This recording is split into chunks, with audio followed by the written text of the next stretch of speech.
I pushed the gate open like it owed me something, the iron groaning loud enough to wake every lie this house ever buried. The wind carried that old scent of dust and lemon polish, the same mix that clung to my childhood fears, but I didn't let it slow me. I walked straight toward the porch, boots hitting the boards with a rhythm that felt like a warning. Marla appeared in the doorway, spine stiff, eyes sharp, already trying to shrink me with her silence. Ethan hovered behind her, pretending he wasn't afraid of what my return meant. I didn't ask permission. I didn't wait. I just said the words that cracked the air open. I own this place now. And in that breath, every memory rose like smoke, burning, bitter, honest. But the real question wasn't whether they believed me. It was whether I believed myself enough to stay. What does a woman owe to a world that once erased her? How long can truth stay buried before it claws its way out? If belonging demands a wound, who decides how deep it goes? And when a home becomes a battlefield, who walks away unscarred? The silence after my announcement didn't feel like shock. It felt like recognition, like the house itself had been waiting for someone to finally say the truth out loud. Marla's lips tightened as she stepped aside, not in welcome, but in retreat. Ethan muttered something under his breath, something sharp enough to sting, but too weak to echo. I crossed the threshold anyway, feeling the floorboards give a tired sigh under my feet. Every wall felt familiar and foreign all at once. The air held the weight of years. I never got to live here. And yet, as I walked deeper, it became clear. They weren't worried about the house. They were worried about what I remembered. Every step I took drew out another memory I never asked for. The shape of the old rug, the scrape on the wall from when Ethan shoved me during an argument we pretend never happened. The faint smell of Marla's perfume floating like a ghost. They followed me into the living room, trying to read me, trying to figure out what I wanted. The truth was simple. I wanted them to feel what exile felt like. I wanted them to know I wasn't here to fit into their story anymore. I was here to write my own. I stopped at the fireplace, staring at the framed photo still hanging there, a younger version of me, cropped out at the edge as if I had been an afterthought. Marla followed my gaze, her jaw tightening. Ethan shifted again, guilt flickering across his face before he buried it. This house held their version of history, not mine. But this time, I had the keys. I turned toward them, letting the silence drag long enough to make Marla uncomfortable. She wanted control, but she couldn't shape this moment. Not anymore. I didn't come back to fight, I said softly. But I'm not leaving. The house felt different then. Lighter, almost willing to breathe again. Ethan swallowed hard. Marla's eyes narrowed, and for the first time, I felt the ground shift in my face. The house felt like it was listening as I moved through it, every board under my feet, remembering the girl who once walked lighter. But I wasn't here to shrink anymore. I opened the curtains in the front room, letting in hard daylight that washed the shadows off the walls.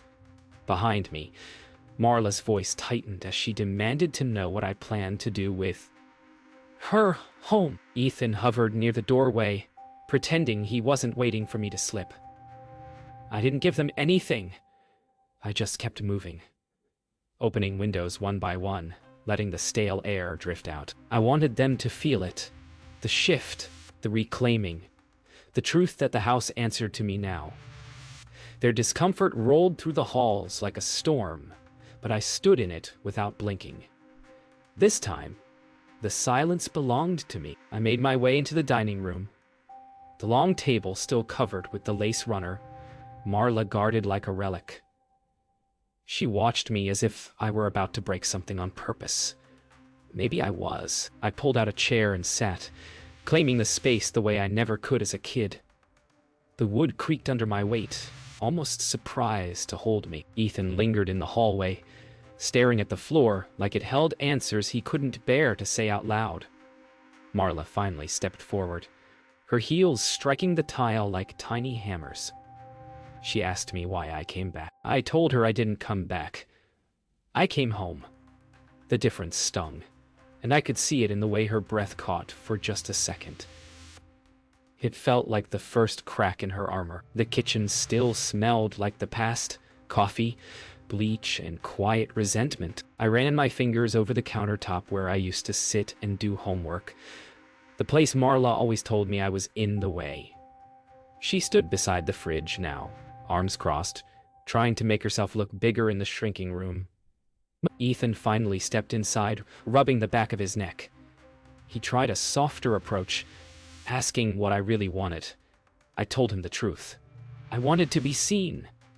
The words hung between us, heavy and overdue. He looked away first, just like he always did. But this time, I didn't let the moment slip into silence. I stayed there, rooted, refusing to disappear again. I walked down the hallway toward the back of the house, drawn by the room that used to be mine. Marla followed, saying I had no right to touch anything in there. Her voice cracked on the last word, but she hid it by raising her chin. Ethan stayed behind, silent, caught between us like always. When I opened the door, the air felt stale and forgotten. My old bed frame leaned against the wall. Boxes stacked in crooked towers held pieces of a life they never let me finish. Marla hovered behind me, panic flickering in her eyes as if I were tearing open something she meant to stay buried. Maybe I was. Maybe. That's the point. I stepped inside my old room, feeling the floor tilt under the weight of everything unsaid. Marla tried to stop me, but the words died in her throat when she realized I wasn't listening. I knelt beside one of the boxes and pulled back the lid. Inside were pieces of me.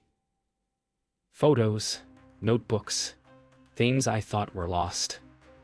I heard Marla inhale sharply, like she'd just seen a ghost. Ethan finally appeared in the doorway, eyes wide with something close to regret. I held an old journal in my hands, feeling the pulse of the past come alive again. I didn't look at them when I spoke. I just said, "You should Vev let me stay." The room fell silent, and this time the silence didn't break me. It broke them. The weight of the open box lingered long after I closed the lid.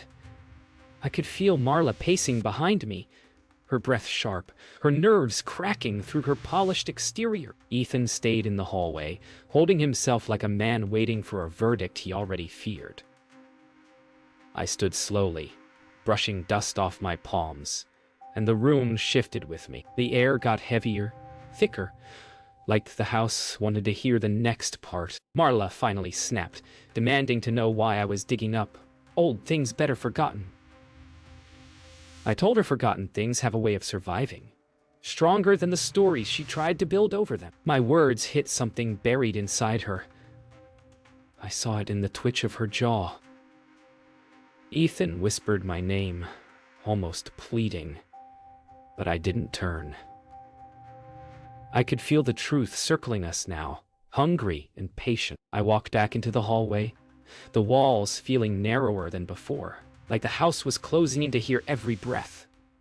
Marla followed me, her voice rising with old authority she no longer had. Ethan tried to calm her, but his words barely reached her. She accused me of twisting the past, of turning myself into some kind of victim. I didn't raise my voice. I just told her that victims don't buy the house they were kicked out of. Her eyes flared, and for a moment I saw fear, not of me, but of what the truth would cost her. Ethan stepped closer, torn between us, his silence thick with guilt. I kept walking, knowing the real storm was only beginning. Downstairs, the living room felt colder, as if the house sensed what was coming. Ethan sat on the edge of the couch, elbows resting on his knees, staring at the rug like it held the thread of every mistake. Marla stood near the mantel, her breath stiff and uneven. I stayed by the window, letting the light fall across me, refusing to shrink into their shadows again. Ethan finally spoke first, voice unsteady, asking if I bought the house just to punish them. I told him I bought it because it was mine before they took it away. Marla flinched, barely noticeable but real. I watched her carefully, wondering what she feared more, that I remembered everything, or that I remembered enough. Marla's hands began to tremble, but she hid them behind her back. Ethan lifted his head, eyes red, asking why she never let me stay, why she pushed so hard to keep me out.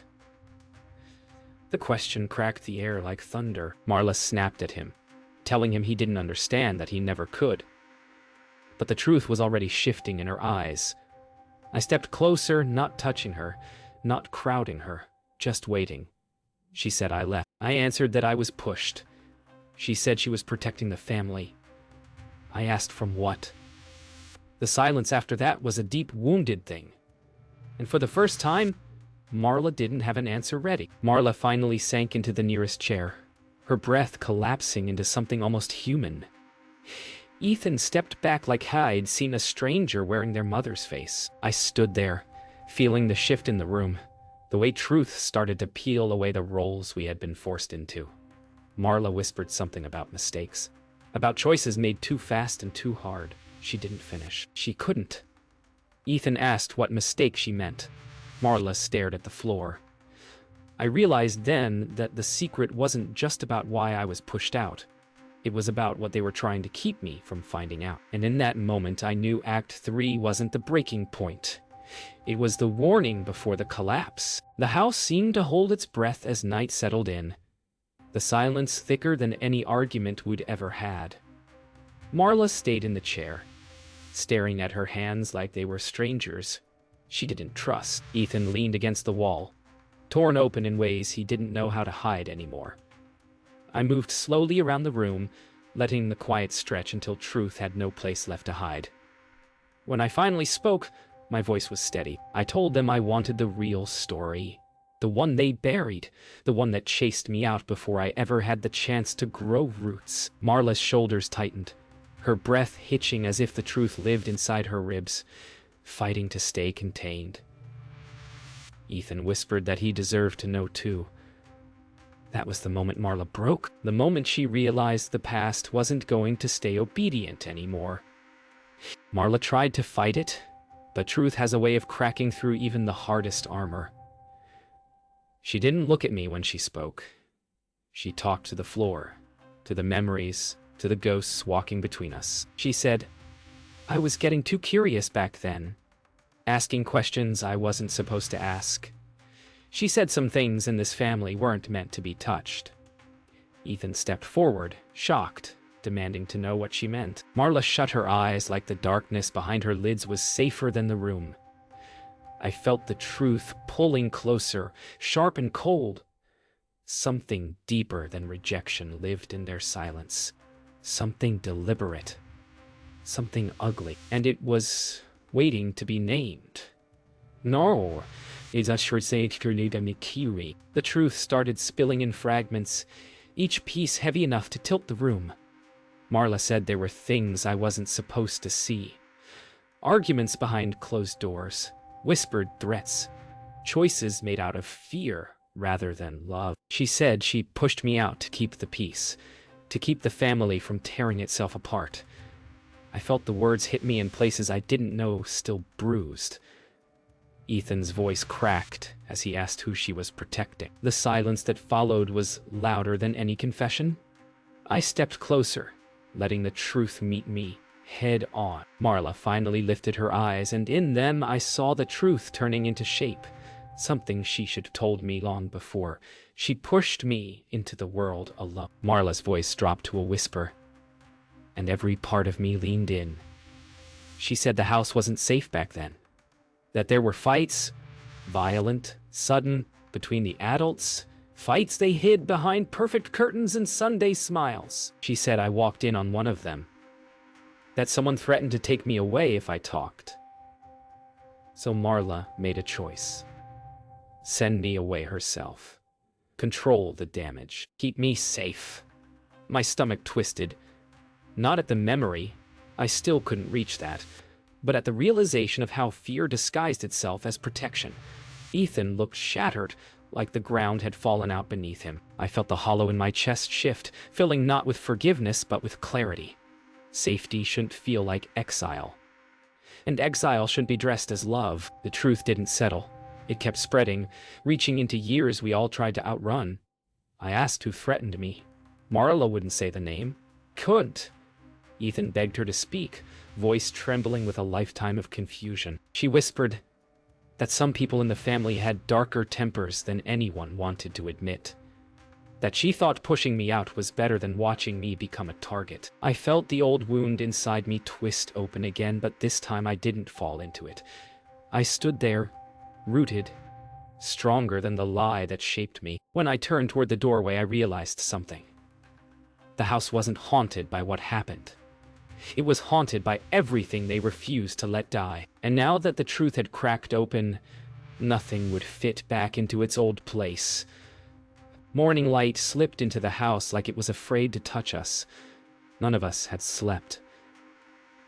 The truth had a way of scraping every nerve raw.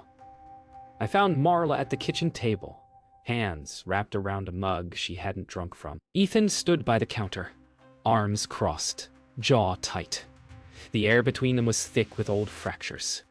I didn't sit. I stood at the doorway, watching them avoid each other's eyes, knowing the next break was coming. Marla tried to gather her voice, but it kept splintering. She said she did what she thought was right.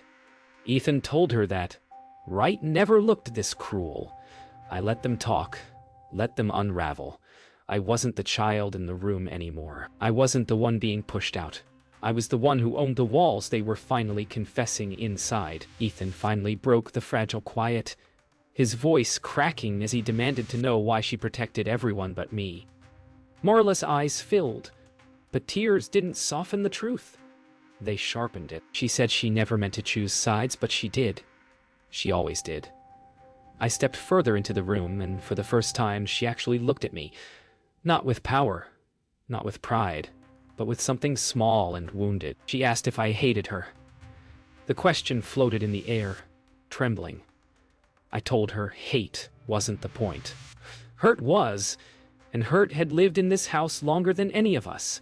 She lowered her eyes, and in that small movement, I saw her world tilt under the weight of her choices. I walked them back into the living room, the place where everything had cracked open the night before. The house felt different, lighter, but also waiting. Ethan paced, anger spilling from every step, asking why he never knew any of it. Marla sank into the same chair, shoulders caving in under a truth that finally demanded to be carried. I stood by the mantel, fingers brushing across the old photo frame where my younger self had been cropped to the edge. I told them the truth didn't excuse what happened, but it explained the silence. And explanations weren't enough. Not anymore. Marla whispered my name like a plea. Ethan stared at me like I was the only solid thing in the room. I wasn't sure which of them needed strength more, and for the first time it wasn't my job to give it. The argument finally broke open like a storm. Ethan demanded names. Marla refused, her voice cracking as she insisted she was protecting us both.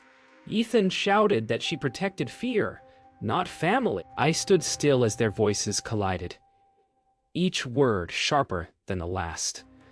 I didn't interrupt.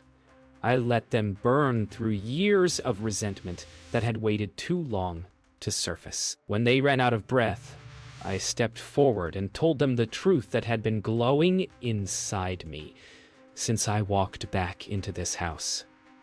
I wasn't here to relive what happened. I was here to reclaim what was stolen. Not just the house, my place in it.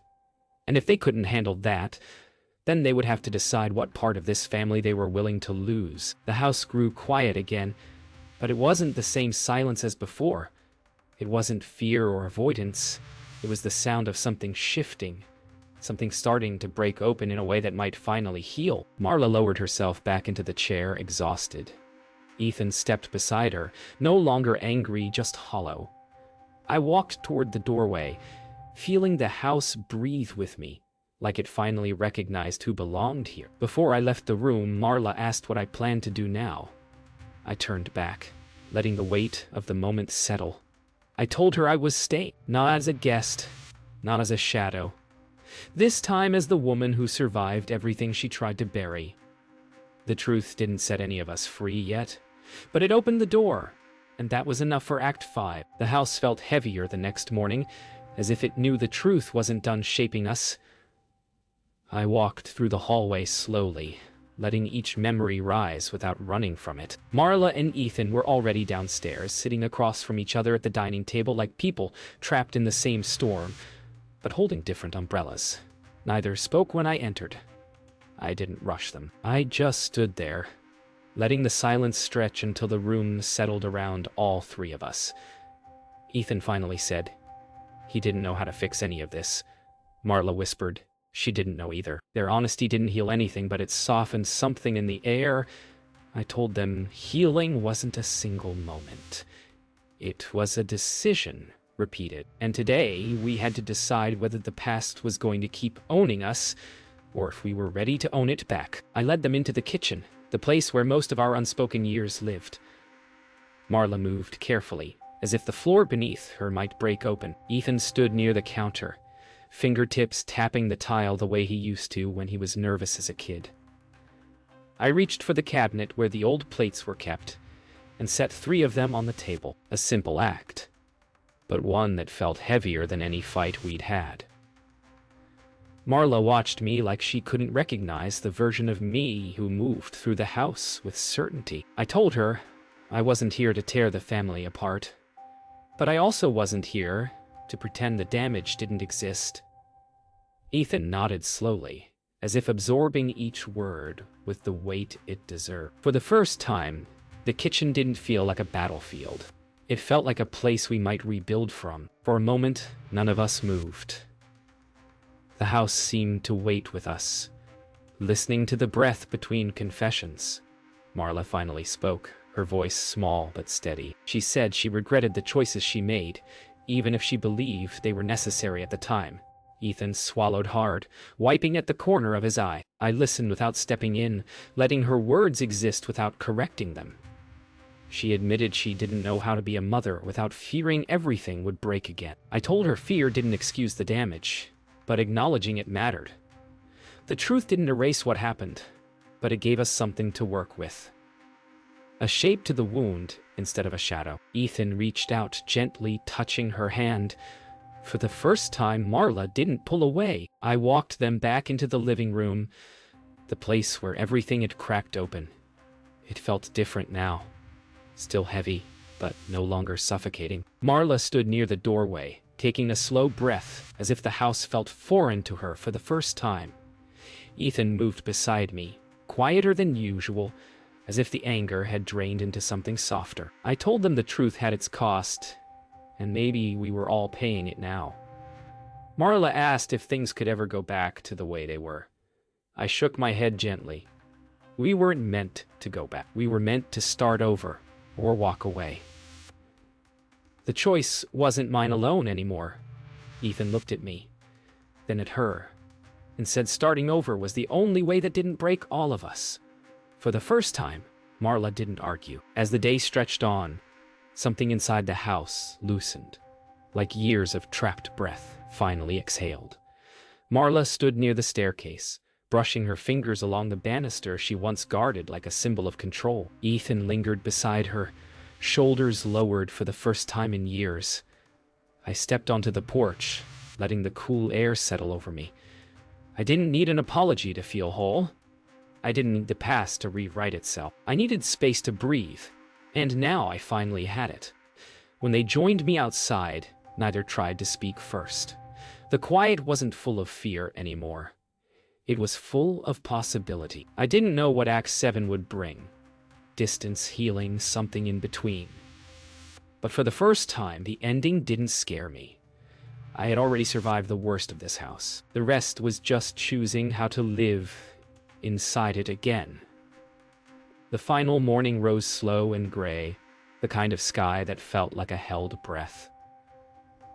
I walked through the house in silence, touching the walls I once feared, feeling how differently they held me now. Marla and Ethan were already in the living room, sitting apart but not divided. They looked up when I entered, and something quiet passed between us, an understanding that whatever came next would shape all of us. I told them I wasn't here to erase the past. I was here to stop running from it. Ethan nodded, relief softening his features. Marla hesitated, then asked if staying meant forgiving her. I told her forgiveness wasn't a door she could demand I open. It was a path I'd walk when I was ready. But staying meant I was willing to try. The house felt warmer then, like it accepted the terms as much as we did. We walked into the kitchen together, the room that once held more silence than conversation. Marla hesitated near the counter, fingers brushing the old cracks in the tile. I could see her gathering the courage she'd never shown me before. When she finally spoke, her voice was fragile but true. She said she wanted to earn a place in my life, not demand one. Ethan stepped closer, placing a hand on her shoulder, and for the first time it didn't look forced. I told them I needed boundaries, space, and time. But I also told them I was willing to see who we could become beyond the old wounds. The kitchen didn't feel like a battlefield anymore. It felt like a beginning neither of them expected, and I wasn't afraid to meet it. The three of us moved into the hallway, and I stopped outside my old bedroom, the room that had held so many ghosts. I pushed the door open slowly. The air felt different now, not heavy, not hostile, just waiting. I stepped inside, letting the light fall across the boxes and the bed frame that once symbolized everything I'd lost. Marla hovered at the doorway, uncertain, while Ethan stood behind her with quiet support. I told them I planned to turn the room into something new. A studio, maybe, or a place to write, to breathe, to rebuild. Marla's eyes glimmered with something like pride, though she didn't say the word. I didn't need her to. I wasn't reclaiming the room for the girl who once lived here. I was reclaiming it for the woman who returned. We returned to the living room where so much had been said, torn and rebuilt. I stood by the window, staring out at the yard I once ran across barefoot, chased by laughter that never reached me fully. Marla walked closer, stopping a few feet away, giving me space she once never allowed. She said she wanted to tell me something she'd never admitted. She admired my strength, even when she didn't understand it. I felt the words move through the room like a careful offering. Ethan watched us with a quiet smile, like he'd been waiting years to see this moment. I didn't respond right away. I let the meaning settle in my chest, gentle but heavy. Some truths didn't need to be dissected. Some needed only to be received. When the day began to fade, I stepped onto the porch. The same porch I'd once approached with anger, then fear, then determination. Today, I stepped out with something closer to peace. Marla and Ethan joined me, not behind me, not ahead, but beside me. We looked out at the yard, at the rusted gate, at the place where I first returned and forced us all into truth. Marla asked if this was the end or the beginning. I told her it didn't have to be either. It could simply be the next step. Ethan exhaled like he'd been holding that breath his whole life. I felt the air shift, lighter than it had ever been. I didn't know what our future looked like. But for the first time, the house didn't feel like a wound. It felt like a choice. And I had finally chosen myself.